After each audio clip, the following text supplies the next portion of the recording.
And now, from Saturday Night Live and Bombshell, Kate McKinnon.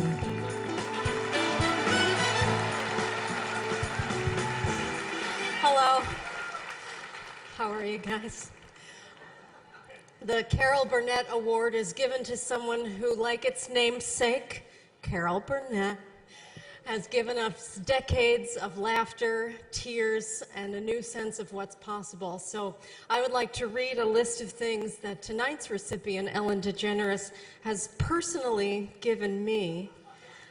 And some of these are spiritual, and some of them are pieces of clothing I got to keep after doing impressions of her on her talk show. A roadmap for a way to be funny that is grounded in an expression of joy. 2 pairs of Stan Smith sneakers. That's one of the close ones. A desire to bring everyone together by laughing about the things that we have in common.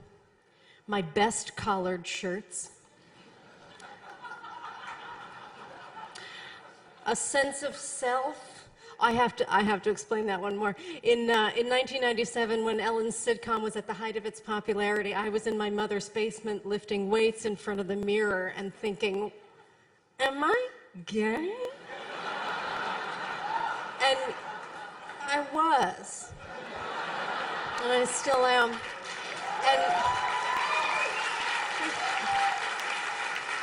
But that's a very scary thing to suddenly know about yourself. It's sort of like doing 23andMe and discovering that you have alien DNA. And the only thing that made it less scary was seeing Ellen on TV. She risked her entire life and her entire career in order to tell the truth, and she suffered greatly for it. Of course, attitudes change, but only because brave people like Ellen jump into the fire to make them change. And if I hadn't seen her on TV, I would have thought, I could never be on TV. They don't let LGBTQ people on TV. And more than that, I would have gone on thinking that I was an alien and that I maybe didn't even have a right to be here. So thank you, Ellen, for giving me a shot.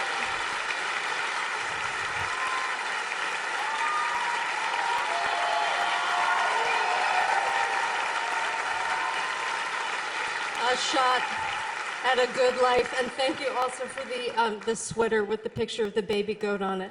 It's my honor to present the Carol Burnett Award for Excellence in Television to Ellen DeGeneres.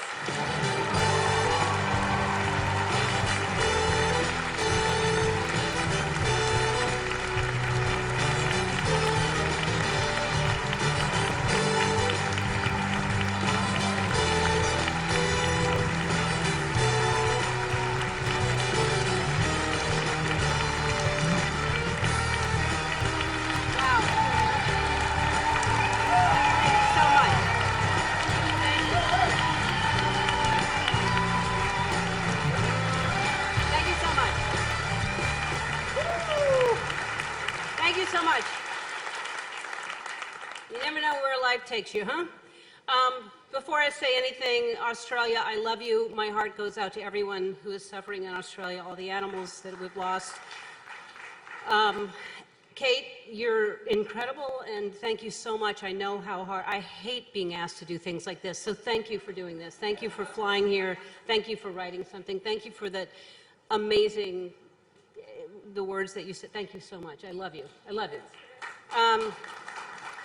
Thank you so much to the Hollywood Foreign Press. I feel humbled and honored to receive this. The first person after Carol Burnett is quite an honor, so thank you so much.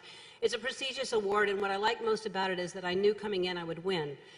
Because, I mean, there's nothing worse than sitting there, like most of you, waiting and wondering if you're going to win, and politely acting like, I'm going to listen to everybody's speeches like it's nice, and it's not.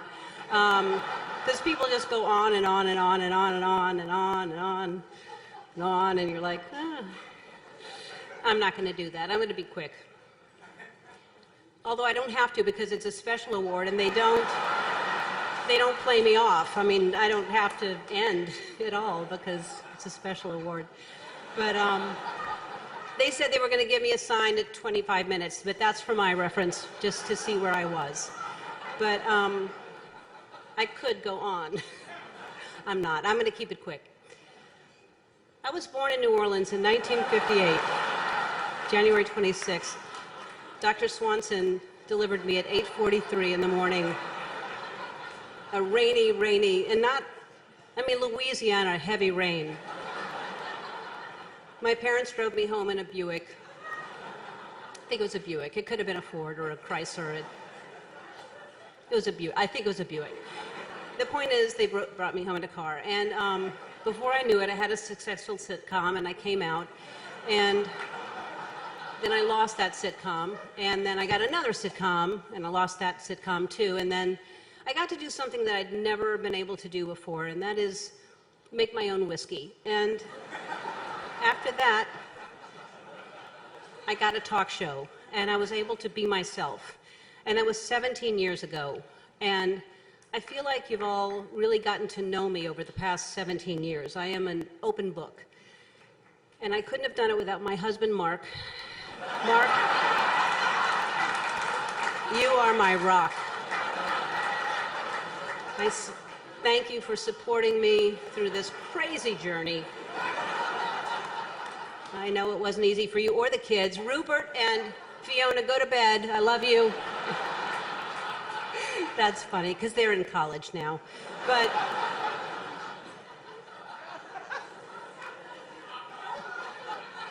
the point is, you all know me. And obviously you know me, or else you wouldn't have laughed at all that. I feel like we all think we know someone. There's a connection when we watch someone on TV for as long as we are on TV. And that's what it was like for me with Carol Burnett. I felt like I knew her. I felt like she showed us who she was every week. She was larger than life.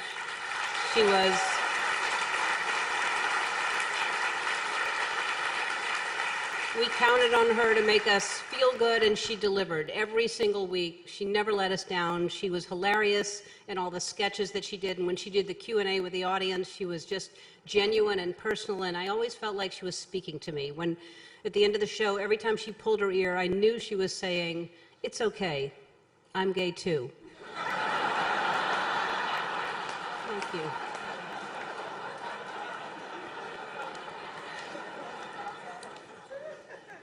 Television, it inspired it influenced everything that I am today. Lucille Ball, Mary Tyler Moore, Marlo Thomas, Dick Van Dyke, Bob Newhart, Mannix. There's a little bit of all of them in me. That doesn't sound right, but you know what I'm saying. All I've ever wanted to do is make people feel good and laugh, and there is no greater feeling than when someone tells me that I've made their day better with my show, or that I've helped them get through a sickness or a hard time in their lives. But the real power of television for me is that, not that people watch my show, but people watch my show and then they're inspired to go out and do the same thing in their own lives. They make people laugh or be kind or help someone that's less fortunate than themselves. And that is the power of television, and I'm so, so grateful to be a part of it. Thank you so much, everybody.